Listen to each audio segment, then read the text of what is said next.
The call came in at 02:17 a.m. A single gunshot report from a high-rise luxury apartment building on Elmwood's affluent west side. Not the usual domestic dispute or noise complaint from the usual suspects.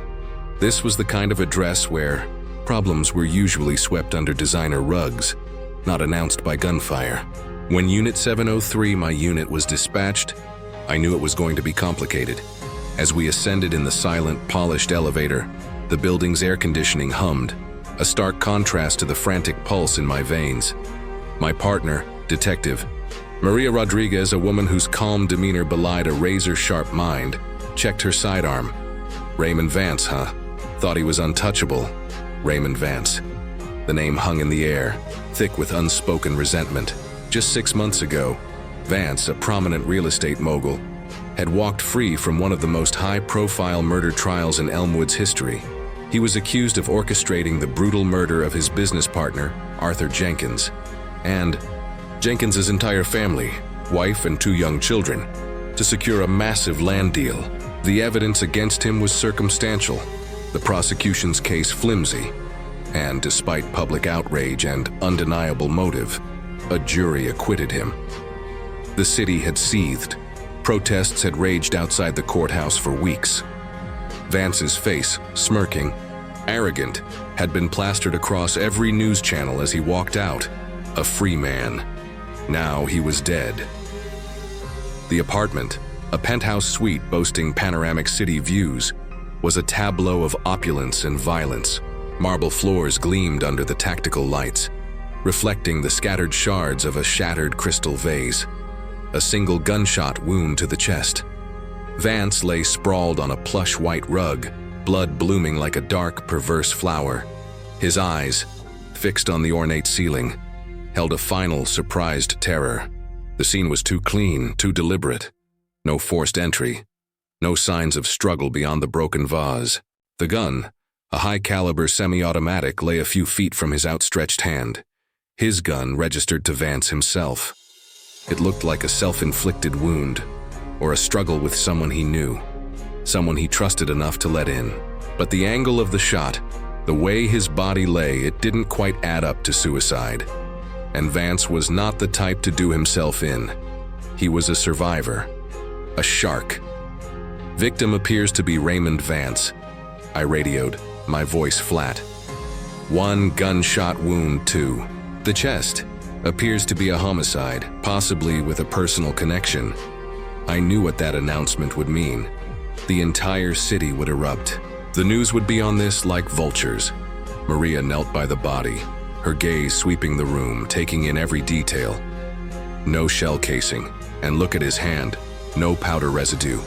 This wasn't close range, Ben, and certainly not self-inflicted. She pointed to a faint, barely visible smudge on the otherwise pristine marble near Vance's hand. Someone wiped it, and they took the casing. The lack of a shell casing was a critical detail. It suggested a level of planning, a desire to leave, as little behind as possible. Not a spur-of-the-moment act of rage. This was calculated. As crime scene arrived, a patrol officer approached me looking pale. "Officer Carter, there was a witness." "Sort of. The doorman reported seeing someone leave the building just minutes after the shot. Said it was a man, average height, wearing a dark hoodie. Didn't get a clear look at his face. Just a figure. A dark hoodie. Generic. Deliberately so. This wasn't a panicked amateur. This was someone who thought they were covering their tracks." But then Maria called me over to Vance's body again. She was examining his right hand. Tucked tightly in his clenched fist, almost invisible against the white rug, was a small, crumpled piece of paper. She carefully extracted it with tweezers. It was a photograph, old and faded, a family photo. A man, a woman, and 2 young children, smiling broadly. Arthur Jenkins, his wife, his 2 children. The family Vance was accused of murdering. My blood ran cold. The motive was suddenly, chillingly clear. This wasn't just a random act of violence, this was execution. Justice delivered by a hand outside the law. And in a city that had been screaming for justice for the Jenkins family for months, this murder would ignite an inferno. The question wasn't if the public would sympathize with the killer, but how much. And my job, as a cop, was to find that killer, even if a part of me, the human part, might just understand their rage. The Jenkins family photo clutched in Raymond Vance's dead hand screamed motive. This wasn't a random hit. It was a targeted execution, a twisted act of vengeance. The immediate, agonizing question echoing through the precinct was, who? The prime suspect, the one everyone's gut screamed about, was Mark Jenkins, Arthur Jenkins's older brother, now the sole surviving adult member of that shattered family. Mark had been the most vocal critic of Vance's acquittal, a constant presence. Outside the courthouse, his face a mask of grief and fury. He'd sworn on live television that he wouldn't rest until justice was served. Now it seemed, he'd decided to serve it himself. The city predictably erupted. Social media feeds exploded with a mix of outrage and perverse celebration. Justice served, some cheered, while others decried the breakdown of law and order. My phone buzzed with calls from Chief Dawson, demanding updates. The pressure was immense.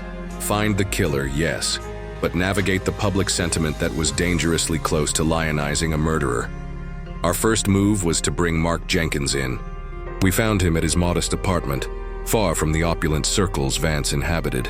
He was a quiet, unassuming man, a high school history teacher, now hollow-eyed and gaunt with grief. When we arrived, he opened the door calmly, almost as if expecting us. There was no struggle, no attempt to flee. He looked tired, drained, but also strangely at peace. "Mark Jenkins, we're bringing you down to the precinct for questioning regarding the death of Raymond Vance," Maria stated, her voice firm but not accusatory. He simply nodded. I knew this would happen. Someone had to do it. The system failed Arthur. It failed his family. His voice was raspy, devoid of emotion, yet carrying an immense weight of conviction. He didn't confess, not directly, but his words hung heavy, with implication. At the precinct, the interrogation was a slow, agonizing process. Mark Jenkins recounted his movements that night. He claimed he was home alone, watching old movies, trying to numb the pain. He had no alibi. His eyes, though weary, held a steely glint when Vance's name was mentioned. He denied killing Vance, but there was no real conviction in his denial, just a weary acceptance of our suspicion. "I wanted him dead, Officer Carter," he admitted, his voice barely a whisper. "Every day, but I didn't pull the trigger. My hands, they're clean." Yet, his hands weren't entirely clean. A faint, almost imperceptible discoloration on his right index finger. Maria, always meticulous, noticed it. We took samples. Forensics later confirmed it was a residue consistent with a common household cleaning agent, often used to wipe down surfaces. Not gun residue, but something meant to remove something. Meanwhile, the autopsy on Vance was inconclusive. No fingerprints on the gun, wiped clean. No foreign DNA. The bullet matched the gun, but that only confirmed it was Vance's own weapon. No shell casing, as Maria had noted. The pathologist reported that Vance had suffered an immediate cardiac arrest after the bullet entered his chest, complicating the precise cause of death. It was as if his heart simply gave up the moment he was shot, or perhaps the trauma was so extreme it triggered an instant collapse. It was a bizarre detail, but for now, the bullet was the killer. Back at Vance's apartment, my team was meticulously sifting through every inch. Then, a rookie officer, fresh out of the academy, called me over to the shattered crystal vase. "Officer Carter, look here." Embedded deep within one of the larger crystal shards, so tiny it was almost invisible, was a sliver of fabric. Not crystal. Fabric. Dark, coarse. Maria carefully extracted it. It was too small for immediate identification, but it looked like something from a worn, heavy garment. And it was lodged inside the crystal, meaning it must have been there before the vase shattered. Perhaps caught on something the killer was wearing. "A dark hoodie," I muttered, remembering the doorman's vague description. Mark Jenkins wore a dark hoodie when we picked him up, and he confessed to wiping his hands. It was all falling into place too perfectly. Almost too perfectly. The motive, the opportunity, the circumstantial evidence piling up. But still, no direct confession, no witnesses placing him inside. Mark Jenkins was our man. The city thought so, my colleagues thought so, but there was a nagging doubt in my gut. He was too calm, too willing to be suspected. He almost wanted to be caught, to take credit for an act that public opinion deemed righteous. But was it really him? Or was this carefully orchestrated by someone else, someone hidden in the shadows, using Mark Jenkins's palpable grief and public fury as a convenient shield? The question of who deserved empathy was blurring, but the question of who pulled the trigger remained stubbornly unanswered. Mark Jenkins remained our primary suspect, but the case was stalling. He maintained his weary denial, offering no alibi and no convincing counter-arguments, almost daring us to prove it. The public's clamor for his arrest was deafening, yet without direct evidence we couldn't charge him. The faint residue on his finger, the fabric shard, the motive. It was all circumstantial. We needed something more, something definitive. The fabric analysis came back. It was common cotton blend, consistent with a generic dark hoodie. Could be anyone's hoodie, Carter, the lab tech sighed. Millions of them out there. Another dead. The discolored residue from Mark Jenkins's finger was a mild, non-toxic cleaning agent. Nothing that tied him directly to the murder. Forensics was still struggling with the lack of fingerprints on the gun and the missing shell casing. It pointed to meticulous planning, a professional touch. Mark Jenkins, a high school history teacher, didn't seem like the type to execute such a clean hit, no matter how strong his rage. This incongruity nagged at me. I decided to revisit the murder scene with fresh eyes. Maria and I spent hours meticulously sifting through Vance's apartment again, searching for anything missed. It was Maria, with her uncanny ability to spot the minute, who found it. Tucked beneath the heavy blood-soaked rug where Vance lay was a tiny, almost invisible indentation on the marble floor. It was too small to be a footprint, too shallow to be a heavy object dropped. It was a pressure mark, barely a millimeter deep, shaped like a tiny, perfect circle. "What is this?" I murmured, leaning in close. Maria pulled out a small, specialized forensic light. Under its beam, the indentation shimmered, revealing microscopic traces of an unknown metallic residue. Looks like something very small, very precise, pressed hard against the floor here, and then quickly removed. This was crucial, a hidden device, a tool used by the killer, but what? And why under the rug? It suggested something that had been deployed before the rug was disturbed, or perhaps even while Vance was still alive. We widened our investigation, re-interviewing everyone connected to Vance and the Jenkins trial. The doorman insisted he saw only a generic figure in a dark hoodie. No one else saw anything. It was as if the killer had appeared and vanished like a ghost. Then, Chief Dawson dropped a bombshell.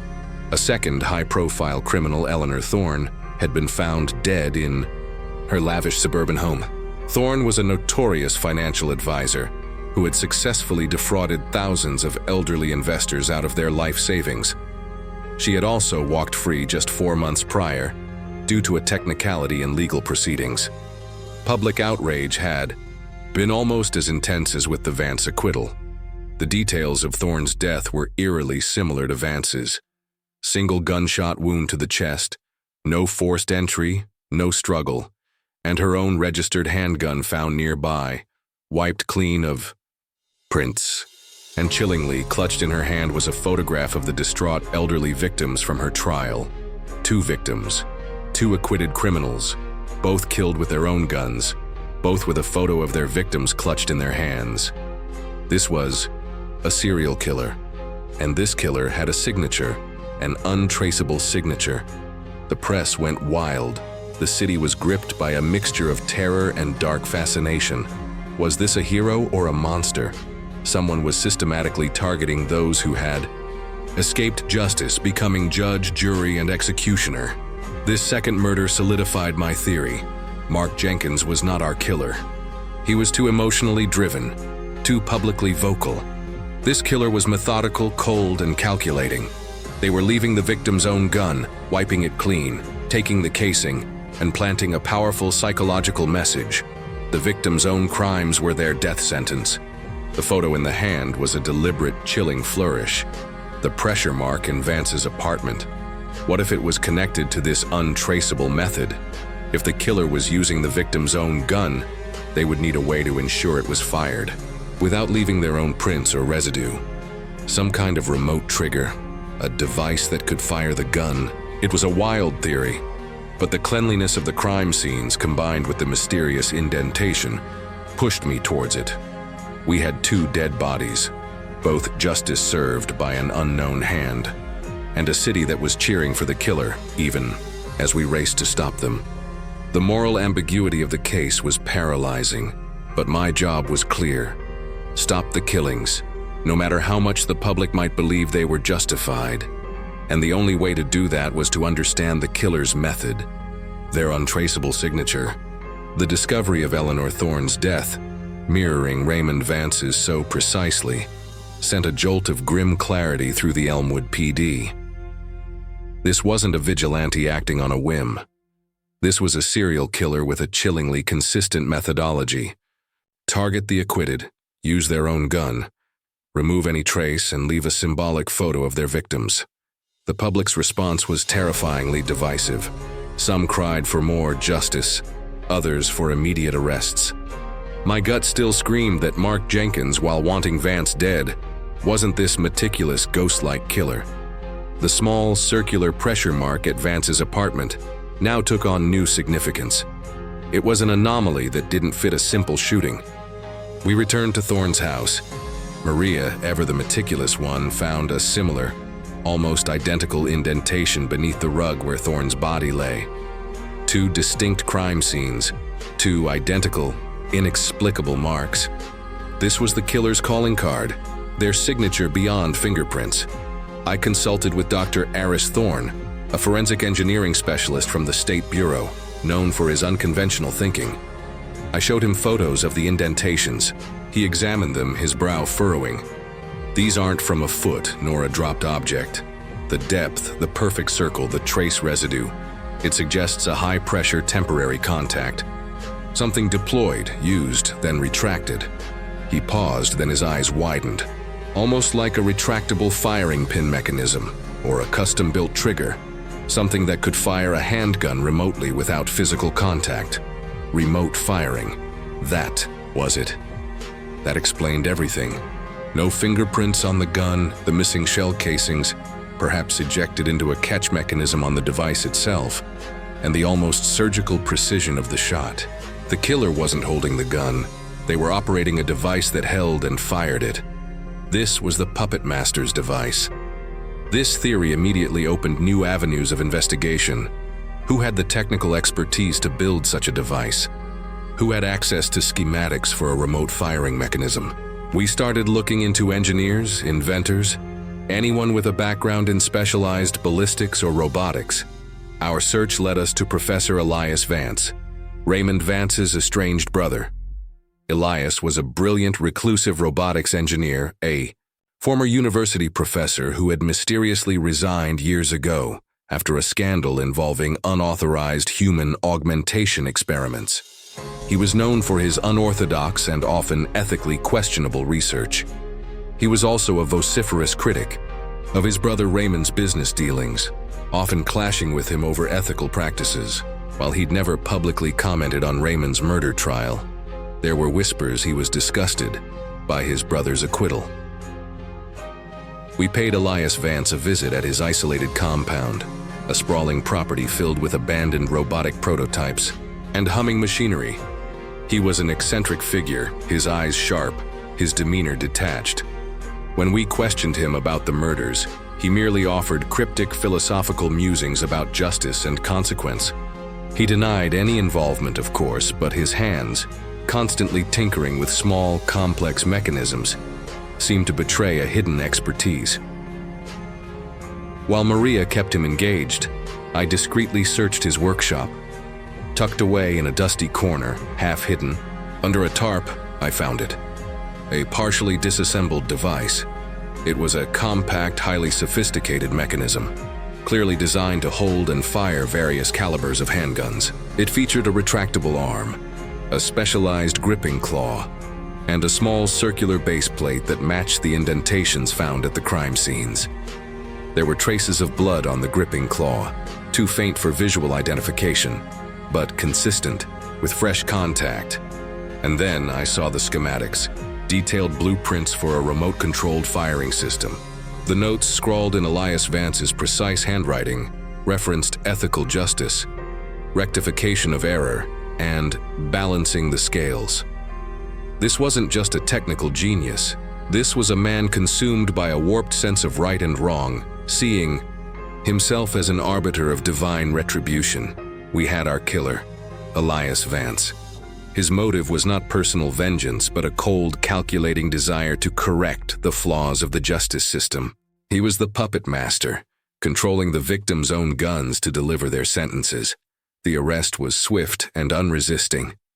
Elias Vance offered no fight, no words, just a chilling, serene smile. "The system is flawed, Officer Carter," he said, his voice calm, almost sympathetic. "Someone had to fix it. This is just the beginning. This was not the end." His words hinted at more. The beginning. 2 down. How many more acquitted criminals were on his list?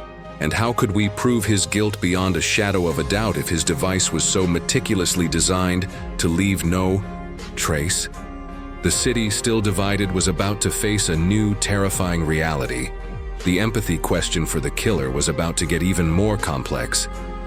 Elias Vance's serene confession, his unwavering belief in being an arbiter of justice, sent a shiver down my spine. We had our killer, a brilliant engineer turned vigilante, whose twisted sense of morality led him to execute those acquitted by the law. His remote firing device was the key, the untraceable signature. The blood traces on his device, combined with the schematics and his chilling philosophical ramblings, would build a solid case. But his parting words haunted me. This is just the beginning. At the precinct, the atmosphere was a mix of grim satisfaction and uneasy anticipation. The chief immediately ordered a full background check on Elias Vance, seeking any hint of a list of potential targets. We scoured his workshop for any hidden manifests, any digital files containing names of other acquitted criminals. We found nothing explicit, just more philosophical musings about balance and rectification. As the news of Elias Vance's arrest broke, the city erupted in a new wave of debate. Some celebrated, calling him a hero who dared to do what the courts couldn't. Others condemned him as a dangerous zealot, a threat to the very fabric of society. The public was fiercely divided, forcing the justice system itself into a harsh spotlight. Our forensic team was working tirelessly to reassemble and analyze Elias's device. Dr. Thorne, the forensic engineer, was meticulous. "This isn't just a remote trigger, Carter," he explained, holding up a delicate component. "It has an integrated biometric scanner. It only fires if the victim's own fingerprint is somehow applied to the gun's grip at the moment of activation." My blood ran cold. This explained why Vance and Thorne's guns had been found in their hands. The killer wasn't just planting the guns.